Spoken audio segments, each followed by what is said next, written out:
São diversos momentos marcantes durante todo o meu tempo em que eu estou na Amped, porque dos 40 anos que completaríamos, eu estive em 37 Ampeds.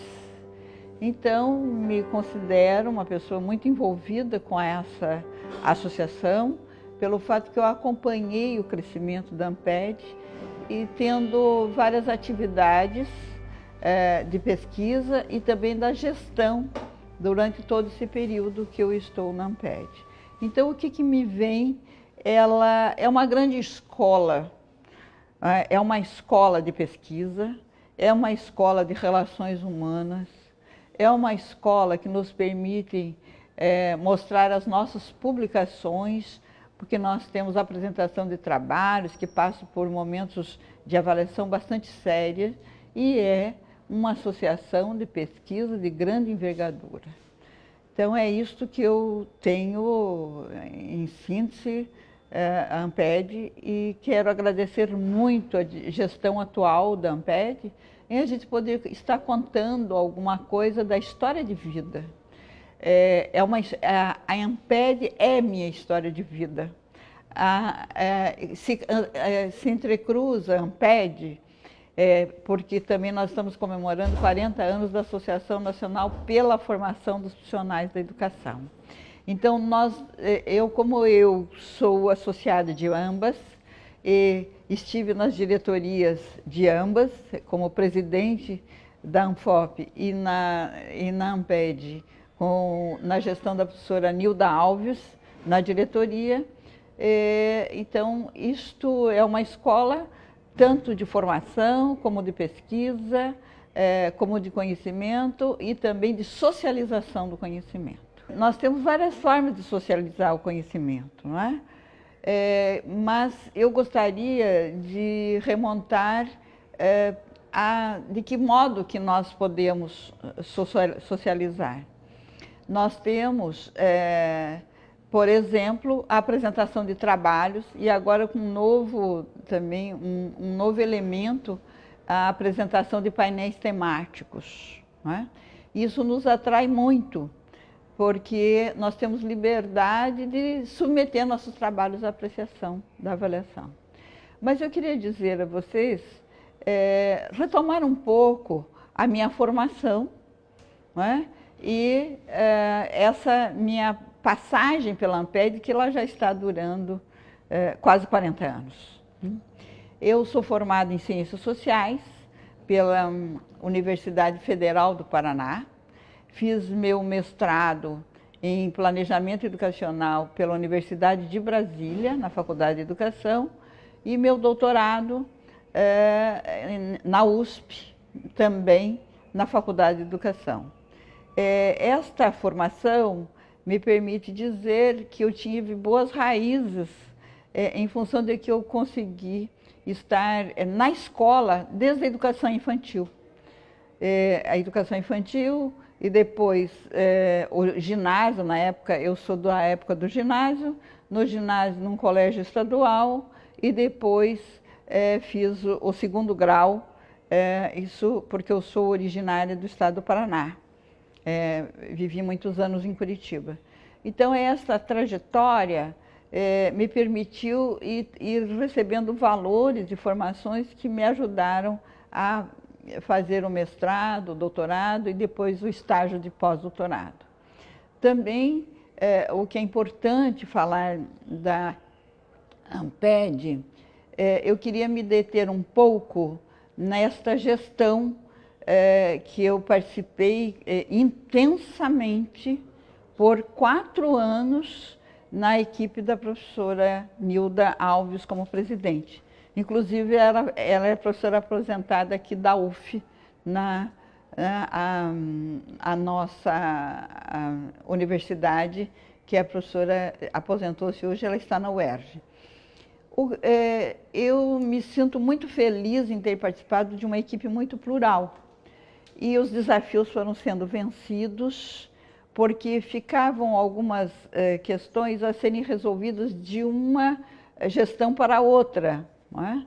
O que nós assumimos de novidade e muito importante para todos os associados da ANPED, todos os pesquisadores, os estudantes de pós-graduação e pesquisa, nós assumimos, eu digo nós pela diretoria, mas eu como secretária-geral fui coordenadora do primeiro Qualis Revista.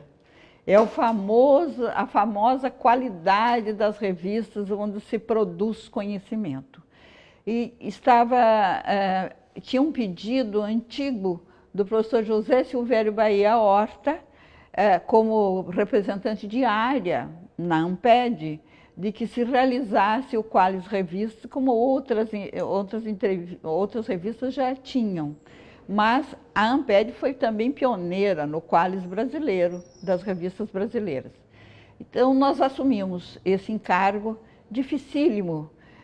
Nesta coordenação geral, tive a companhia do professor Osmar Fávero, também que era desta universidade, e o professor Walter Garcia, que era o editor da revista Tecnologia Educacional. Eles tinham alguma experiência com revista, como eu também tinha experiência com revista, porque eu era do conselho consultivo da revista da minha entidade, da minha universidade, a PUC Goiás. E nós levamos essa empreitada adiante. Foi um movimento muito bonito, porque respondeu a um apelo da coordenação de área que fazia a nossa articulação com a CAPES, né? Lembrando também que a ANPED, ela nasce atrelada ao Estado, em 1976. Ela pertencia à CAPES. E daí, com uma grande reorganização que foi feita em 1980, ela consegue a sua autonomia da CAPES. Há uma autonomia no sentido que ela é Qualis 1, desde o primeiro momento que foi avaliada. E ela só foi se aperfeiçoando. Bem, então, esse movimento do Qualis Livro demandou muito tempo. Nós fizemos o primeiro momento, recebemos as revistas primeiro nacionais.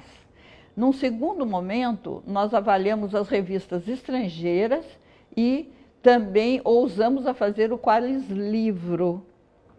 Nossos colegas todos da ANPED, essa é uma nomenclatura muito... até vira vulgar porque se fala muito em Qualis, né? Então é a qualidade da produção científica da ANPED que estava em jogo e nós estamos avaliando também. Convocamos 18 colegas avaliadores no primeiro momento, fizemos uma reunião em Brasília com o apoio de o Walter Garcia, conseguiu um instituto para que a gente pudesse abrigar esses 18 avaliadores e todos nós éramos avaliadores. Muito sério é esta avaliação do Qualis. Nós elaboramos um instrumento, foi validado, e ao validar esse instrumento, nós também conseguimos trazer as pessoas que já eram editores de revistas também e fizeram parte das reuniões. Mas a avaliação era feita por pesquisadores da ANPED, que eram nossos convidados para essa reunião. Então, foi o primeiro momento, foi feito em Brasília em 2001. Logo a seguir, nós fizemos o Qualis das revistas estrangeiras, e aí demandou mais tempo, e onde que nós fomos procurar um lugar adequado para fazer esta avaliação? Foi na Fundação Carlos Chagas, em que a professora Bernadette tinha uma diretoria nessa fundação, e ela cedeu a biblioteca com todos os bibliotecários para que a gente pudesse ter acesso ao maior número possível de revistas estrangeiras para serem avaliadas. E o outro passo foi também feito nessa fundação, com o apoio da professora Bernadette Gatti, que a gente tem muita admiração por ela e gratidão pelo apoio que nos deu, e nós levamos o Qualis a cabo, o primeiro. Então, foi a grande conquista da ANPED nessa gestão da professora Nilda, foi o Qualis Livro, Qualis Revista Estrangeira e Qualis Revistas Nacionais. E eu na coordenação de todo esse movimento. Também tivemos uma outra novidade. Nas nossas reuniões anuais, nós não tínhamos aproximação com a educação básica no sentido físico de trazer pessoas da educação básica. Então foi inovador também essa ação desta gestão. A gestão foi de 1999 a 2003. Nós ficamos 4 anos. E nos aproximamos da educação básica da seguinte forma, convidando professores com inscrição gratuita na reunião da ANPED, e eles acompanhavam nos diferentes GTs, os professores da educação básica das escolas, não é? Estavam se integrando à própria ANPED e descobrindo um novo caminho, que era o local de produção de conhecimento e divulgação de pesquisas. Então, foi uma outra importante ação e que eu considero inovadora, não é? E que favoreceu muito a escola básica. Além disso, as editoras que expõem nas reuniões, nós solicitávamos doações das editoras e cada reunião montávamos 1 ou 2 bibliotecas na educação básica, com esse material que nós angariávamos durante as nossas reuniões anuais. Então, ações muito interessantes que marcaram a gestão. Uma questão também interessante que tem que dizer da nossa gestão é que nós fomos os responsáveis pela aquisição da sede própria. E era uma luta muito antiga para que a gente pudesse reunir os documentos numa sede própria. E foi uma grande conquista para a ANPED, porque conseguimos ter uma secretaria permanente. Nós não tínhamos uma secretaria permanente. Então, a sede própria, que é uma questão física, mas estruturalmente ela é muito importante. A Anísia Teixeira diz que para se fazer educação, nós devemos trabalhar sobretudo com 3 grandes componentes. Primeiro, uma formação de grande qualidade do professor na área da educação. Segundo, que tenhamos currículos que sejam avançados para a época em que a gente vive. Porque nós ensinamos para as crianças, os jovens, os adultos, projetando o futuro deles. Então, a Anísia Teixeira dizia que nós tínhamos que ter currículos bastante avançados, né? E também infraestrutura, da onde você trabalha. E foi a conquista da ANPED, foi nessa ocasião, nesse período nosso, de 1999 a 2003, que nós tivemos a aquisição da sede. Finalmente, uma coisa muito importante, até ligada aos profissionais jornalistas. Primeira vez que a ANPED pôde contratar um jornalista para fazer a cobertura da reunião que acontecia em Caxambu, famoso Caxambu, que nós somos saudosistas. Eu, que tenho 37 anos de ANPED, sou saudosista. Nós ficamos fazendo as reuniões lá por 18 anos, em Caxambu. Uma cidade bucólica, pequena, todos se reuniam nos hotéis principais e trabalhávamos com muita satisfação. Agora, que bom, nós estamos com uma rotatividade, mas dificulta um pouco também essa comunicação, etc. Então, tivemos a primeira jornalista contratada para a cobertura das nossas reuniões. Então, eu quero voltar um pouco às minhas contribuições que eu pude dar com relação eu tenho o meu viés de pesquisadora muito associado e antenada com os movimentos sociais. Me permitiu sempre representar a ANPED e também a outra associação, que eu fui uma das fundadoras, a nossa ANFOP, de estar representando em vários locais. Por exemplo, quando nós estamos discutindo a questão da LDB, eu representei por muito tempo a ANPED no Fórum Nacional de Educação, que estava situado no Senado Federal, e nós nos reuníamos sistematicamente. É muito importante a gente poder representar aquela entidade que a gente acredita e que ela tem por princípio que todo brasileiro tem direito adquirido de ter uma formação dos 4 aos 17 anos, uma escola pública de qualidade escola universal, gratuita e de qualidade socialmente referenciada para que possa galgar outros níveis de formação. Então, é um dos princípios que nos une e é em função desse princípio que eu milito no sentido de levar a história, a ação, as publicações da Amped para que se faça uma educação de qualidade. Tenho certeza que a nossa associação contribui muito para isso.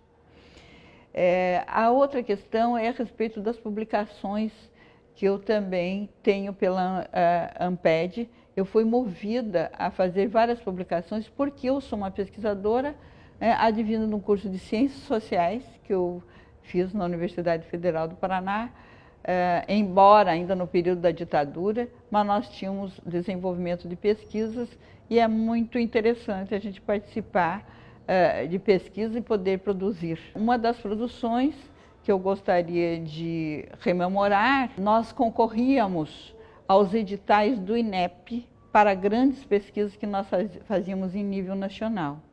O editais era para, eles inauguraram a ocasião que nós estávamos também na gestão. Eu estive na gestão em vários momentos. Fui coordenadora do nosso GT Formação de Professores, que eu pertenço, por 3 mandatos não sucessivos. Também, na última reunião da Amped, eu fui vice-presidente do Comitê Científico, que é o ápice da produção, onde se refina, né, os trabalhos melhor elaborados, resultantes de pesquisa. Mas voltando à produção sobre o Estado do Conhecimento. O INEP inaugurou uma série chamada Estado do Conhecimento e soltava editais. Nós concorríamos aos editais e eu participei de 3 editais, sobretudo por ser uma pesquisadora da Amped. O primeiro edital resultou na série número 6, o fascículo número 6, no INEP, está no site do INEP. Esse fascículo teve a primeira coordenação da professora Marli André. E neste fascículo eu tenho um produto a respeito do Estado de Conhecimento sobre o GT e Formação de Professores, que nós elaboramos em parceria com a professora Elza Garrido. A professora Elza Garrido sempre foi minha companheira, tanto dos cargos de gestão que nós tínhamos na Amped, quanto na parceria nós tínhamos o mesmo objeto de estudo. Não é? A professora Elza Garrido é uma professora aposentada da USP e era nossa parceira nesse Estado do Conhecimento.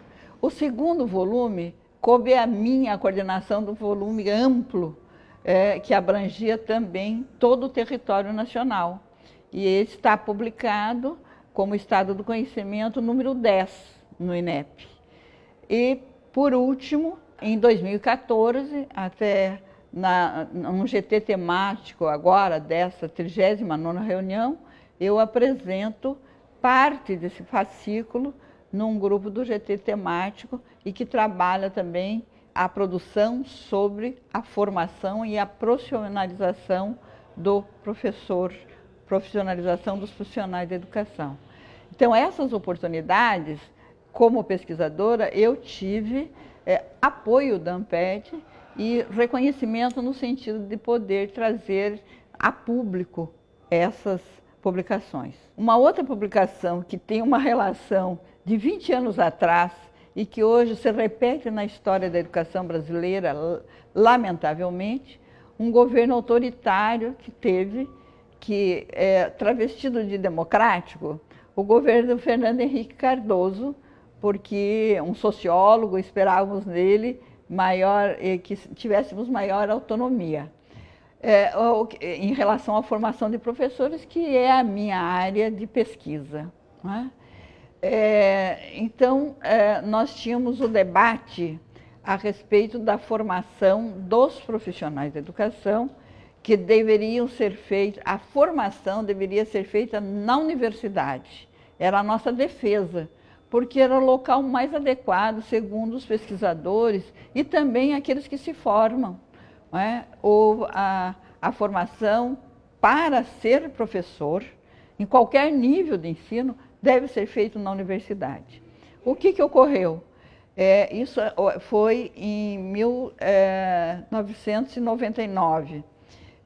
Saiu um decreto transferindo, o decreto de Fernando Henrique Cardoso, transferindo os cursos de formação de professor para um novo locus, que se chamava Instituto Superior de Educação. E no interior do Instituto, fora da universidade, estava localizada uma escola normal superior, que era exatamente para formar o pedagogo. Então, vejo, saindo da universidade, num instituto à parte, e no interior dele um outro nível que rebaixava o nível de formação. E nós lutamos muito contra esse decreto. Nós, eu digo, porque daí foi uma unidade de pesquisadores, uma unidade de associações, e nós conseguimos mudar apenas uma palavrinha no decreto, que o decreto dizia assim: os profissionais da educação serão formados exclusivamente pelos institutos superiores da educação. E qual foi a mudança, que parece que é apenas um jogo semântico, mas é de uma profundidade teórica, é a expressão. O que a gente conseguiu, na medida do possível, em relação à política que se fazia em relação à formação de professores. Conseguimos trocar, com a interferência dos deputados, dos senadores, etc., para a palavra prioritariamente é o Instituto Superior de Formação que forma professores.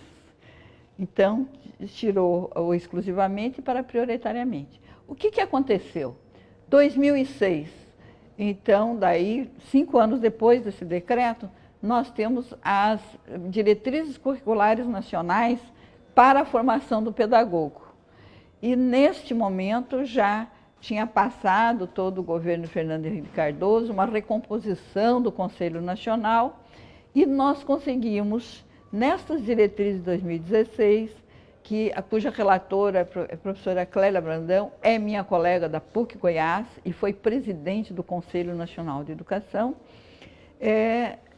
a questão de formar exclusivamente no Instituto, ela foi deslocada da seguinte maneira, que os cursos de pedagogia que faziam parte da Escola Normal Superior, no interior do Instituto Superior, eles poderão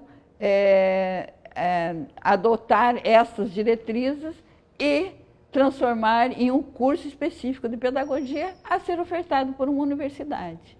Então, essas conquistas, para nós, são assim de plena satisfação, porque nós estamos atendendo aquele que precisa se formar, que nós, professores da universidade, temos por esse objetivo. Então, são questões que são muito significativas dessa minha passagem pela Amped, e que eu tenho aqui para relatar, fazendo como diz Guimarães Rosa, nos sertões, veredas, que ele diz o seguinte, o Riobaldo, que é o narrador dele, que é o típico sertanejo, ele diz assim: contar é muito dificultoso, porque eu tenho que remexer as minhas memórias e fazer um balanceio. Então, eu acredito que a Amped está me dando essa oportunidade de eu fazer um balanceio, agradecendo de antemão, ainda vamos continuar narrando mais algumas questões, mas agradecendo essa oportunidade que eu tive de fazer esse balanceio, que o Riobaldo até me ensinou, como é que se faz. Você vai trazendo as questões objetivas e vai se emocionando com as subjetivas, mas sempre tem o objetivo de seguir o objeto da entrevista. Eu gostaria também de trazer outras publicações que projetaram a própria Amped, em função de que eu organizei um livro também sobre essa temática que eu trabalho, os profissionais da educação, um desafio. E convidei todos os professores que tinham trabalhos aprovados no nosso GT Formação de Professores e compusemos um livro que foi publicado pela Universidade Católica, pela editora da Universidade Católica de Goiás. Eu tenho, então, muito orgulho de ter convidado pessoas muito conhecidas no âmbito da Amped para estar conosco, compondo esse conjunto de trabalhos, né? Entre eles tem a professora Elza Garrido, o professor Eduardo Terrazano, da Universidade de Santa Maria, professora Celita Farel, hoje na Universidade da Bahia, e tantos outros, professora Minga Lude, que foi a grande incentivadora do desenvolvimento dos cursos de licenciaturas no nosso GT Formação de Professores. Até quero fazer justiça trazendo aqui o nome da primeira presidente do GT, coordenadora do GT Formação de Professores, a professora Miriam Krasiussik, da USP, e que ela também era diretora da Faculdade de Educação, da área de Ciências Biológicas. Quem foi responsável pela estruturação do GT Licenciaturas, com esse nome, foi a professora Miriam Krasiussik.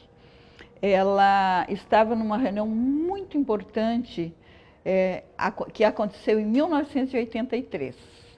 Em 83, nós estávamos num movimento também em defesa de que a formação de professores ela tem que ser uma formação global, que ela não pode ser repartida por competências.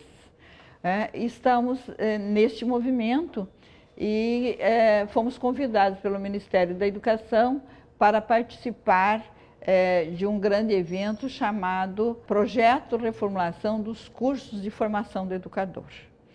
Tínhamos um representante da Universidade Federal de Goiás, que ele se tornou presidente do Comitê Pró-Formação do Educador, que era contra esse movimento que tinha no Ministério da Educação de trabalhar somente a divisão da formação de professores em competências. Você tem que ser competente para fazer isso, muito mais próximo do saber fazer do que saber fazer a partir de uma unidade teoria e prática, teoria. Então, são movimentos bastante distintos, né? Um do meio oficial e o outro do movimento de educadores na sociedade brasileira. Nessa reunião de 1983, a professora Miriam foi representando a USP e tivemos um fato inusitado nessa grande reunião que aconteceu em Belo Horizonte, no Instituto João Pinheiro. Quando os estudantes entraram no salão em que estava sendo realizado esse trabalho, o representante do Ministério da Educação, da Secretaria de Ensino Superior, pediu que os estudantes se retirassem, que eles não tinham a delegação como era conferida. Eu fui como delegada representante dos professores universitários do Estado de Goiás, porque eu já depois tive uma transferência familiar, né, da minha família para Goiânia, e eu já estava também nesse movimento, estando na Pontifícia Universidade Católica de Goiás. Eu fui representante como delegada nesse evento. Claro que causou uma espécie muito grande. Nós, habituados a termos os estudantes como nossos parceiros, um movimento estudantil muito importante para as nossas causas em defesa da educação, e o próprio Ministério pedir a retirada dos estudantes. Saímos todos nós. Quando voltamos, pedimos que o MEC transferisse a coordenação da reunião para o presidente do comitê que estava lá, professor Ildeu Moreira Coelho. Foi um momento que me emociona muito, porque foi uma conquista de um movimento muito sério que defendia a formação de qualidade do professor. Né? Então, o professor Ildeu presidiu essa sessão e o MEC se retirou. E nós continuamos, temos documento, e que depois, nessa reunião de 83, a professora Miriam conversou com o pessoal da Amped, que estava na reunião, eu presenciei essa reunião, e ela lançou a ideia de criar o GT Formação de Professores. Então, foi a partir de um momento delicado, em que uma atitude autoritária, retirou os estudantes do interior da sala onde estava acontecendo o evento, né? Então, são situações que envolvem a Amped e que eu fui protagonista dessas situações também. Me sinto feliz em estar sempre em defesa da educação de qualidade, né? Em relação também a outras motivações de estar na Amped, nós continuarmos os trabalhos como consultora ad hoc do GT, porque nós tivemos muita dificuldade com consultores ad hoc. Dá muito trabalho a trabalhar numa reunião da Amped, por exemplo, a 38ª, nós tivemos mais de 1000 trabalhos inscritos. Eu continuo como consultora ad hoc, embora eu já tenha sido do comitê por várias vezes e vice-presidente do comitê. Então, é importante a gente estar no GT contribuindo com isso. Mas eu quero voltar um pouco atrás para dizer que a professora Miriam foi responsável pela criação do GT Licenciaturas, mas quando chegou em 1992, isso foi em 83. Em 1992, nós tivemos um problema, nós tivemos um professor que pela primeira vez que ele chegou no próprio GT de licenciaturas, ele levou um trabalho de elaboração própria muito bem elaborado, professor da Universidade Federal do Rio de Janeiro. Um trabalho muito bem elaborado e a plenária do GT aceitou que fosse um documento para ser discutido naquela reunião. Então, o professor Alfredo Faria Júnior, ele conquistou a plenária que estava em 92, ela estava plena, porque sempre nós... hoje o GT Formação de Professores, ele é sempre o maior GT em número de pessoas e número de trabalhos a serem apresentados. Então, naquela ocasião, ele apresentou e ele se candidatou a coordenador do GT. Foi eleito. E no ano seguinte, ele também veio, se apresentou e submeteu-se à reeleição. Logo em seguida, ele deixou a coordenação. Então, no ano de 92, nós tivemos apenas 4 trabalhos apresentados e uma plenária de 40 pessoas. Com isso, eu levei o desafio para fazer uma tarefa no sentido de retomar e conquistar esse GT, mas de uma forma mais ampliada, porque imagine que nós temos sempre uma média boa de trabalhos e só 4 foram apresentados, entre eles um trabalho de minha autoria que tinha sido aprovado pelo comitê. Então, eu trouxe a proposta em 93 de redimensionar o GT Formação de Professores, que não se chamava assim, eram licenciaturas. As licenciaturas, na época, pegavam toda a parte de física, química, matemática, etc., história e sociologia, e não abrangia um curso que é muito significativo para a formação do professor de educação infantil e de ensino fundamental, que é o curso de pedagogia.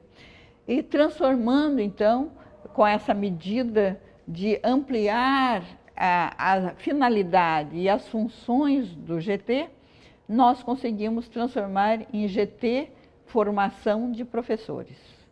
E o primeiro presidente desse GT foi o professor Luiz Carlos Freitas. O GT Licenciaturas era restrito e não abarcava o curso de pedagogia, que tem uma função muito importante, o objetivo de formar o professor do ensino fundamental e da educação infantil na universidade, em nível superior.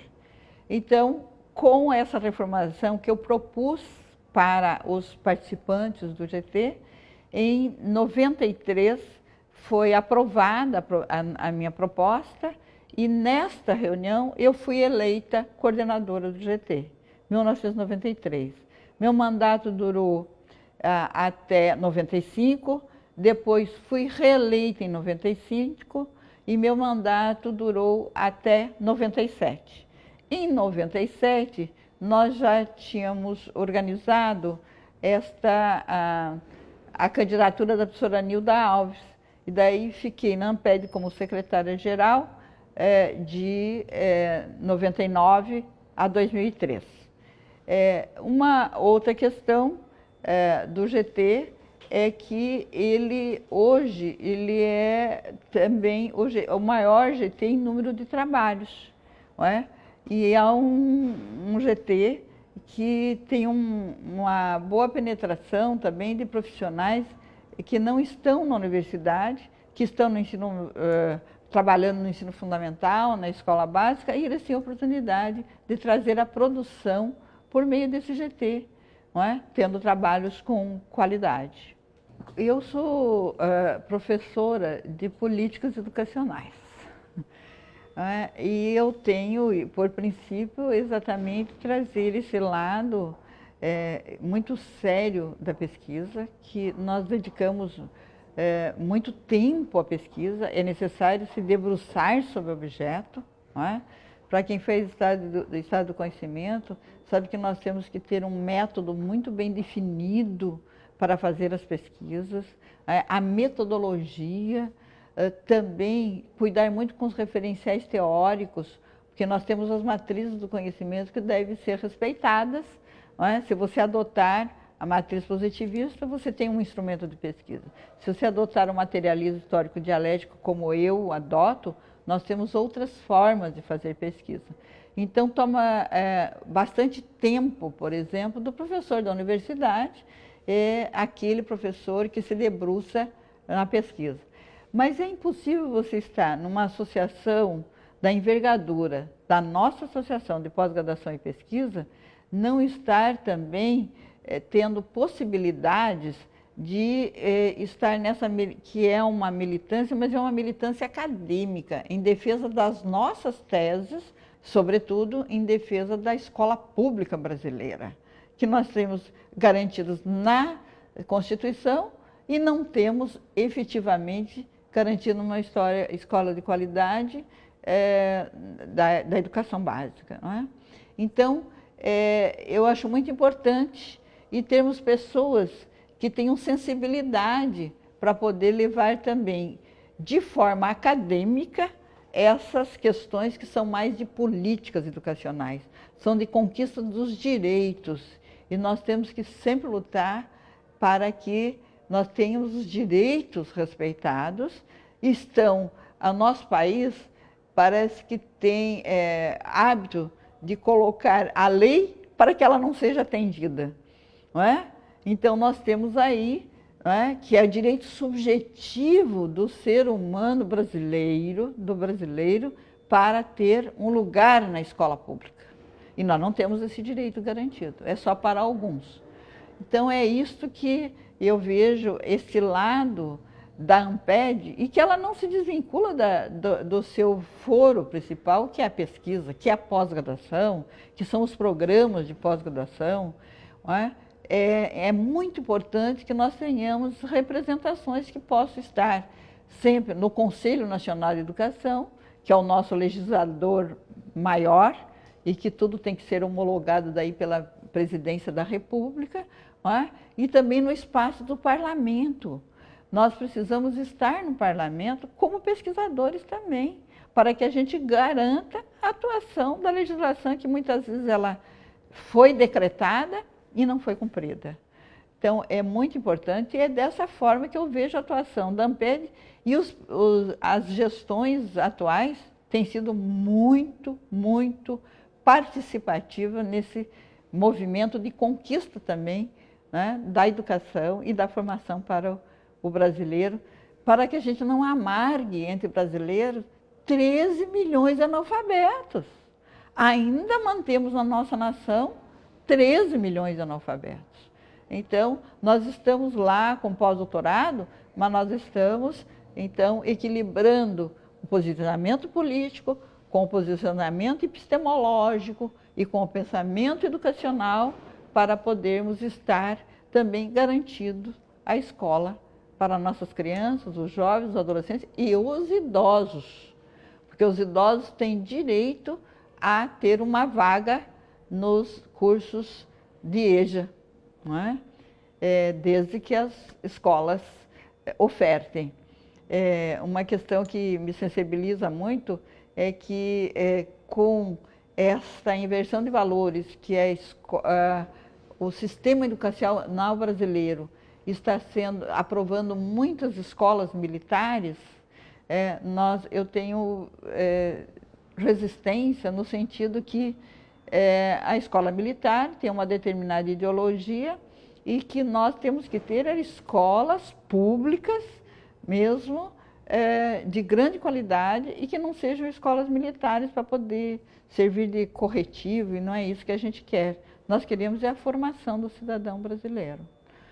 Então, desse modo, a contribuição atual é exatamente no sentido de equilibrar o acadêmico e os posicionamentos políticos, que são também científicos. Você não toma um posicionamento político se você não tiver um referencial para isso.